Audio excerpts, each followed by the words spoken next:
Democratic ticket there. I don't think we've ever seen a tableau like that on an inauguration day. And looks like bygones are bygones now. Our live cameras trained on St. John's. You're not going to miss a moment here. The moment that the Trumps emerge from the church, we'll bring that to you. In fact, here it is right here.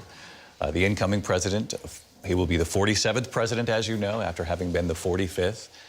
There is the First Lady, Melania Trump, soon to be First Lady again, emerging from that church. They stayed at Blair House, I mentioned a moment ago, and that's where they stayed 8 years ago, though there were questions right up until the 11th hour about whether or not they would stay there. Donald Trump's body man went and saw it ahead of time and said, you know, Mr. Trump, it's small. It's small. He knows what Donald Trump looks for wherever he stays, and Donald Trump most comfortable staying in his own bedrooms, if you will, at his own properties. And I believe in the end it was Ivanka Trump who brought sheets from the Trump International Hotel here in Washington over to Blair House. Mary Jordan with us from the Washington Post executive editor, also an ABC News contributor. Mary, you remember when he wasn't quite sure if Blair House was going to do it for him, but he ended up doing it anyway. The Secret Service had to convince him to stay at Blair House.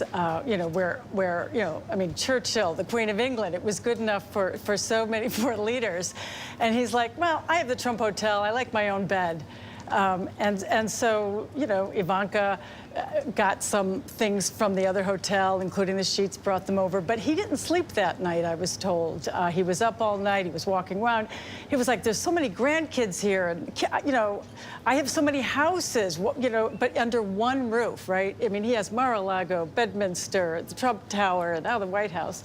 So normally, the Trump family doesn't bed in overnight. They were all last night in Blair House, as they were in 2017, and Donald said there was too much commotion, too much going on. So we'll see if he looks a bit more rested this time. If he got any sleep at Blair House this time, if he let the grandchildren, as many of the grandchildren maybe come to Blair House. But again, he did decide to return as is tradition. Blair House, of course, is kept up by the Department of State that for, as Mary mentioned, visitors to this country, other heads of state, members of other governments. We did just see moments ago the incoming president and the incoming First Lady, Donald Trump, Melania Trump, leaving St. John's there after the morning service. We also know over at the White House moments ago, President Biden and the First Lady greeting Kamala Harris and Doug Emhoff. Here's the moment again, a short time ago, the Trump family emerging from the church. And what this must be like for them, John Carl, to be back 8 years later, returning to that church, having spent the night at Blair House, and having left amid so many questions and amid those poll numbers that were so low after January 6th, the country truly divided. It still is, but divided, and the world had watched that play out. And now to return 8 years later, and he's calling the shots. He's doing the inviting.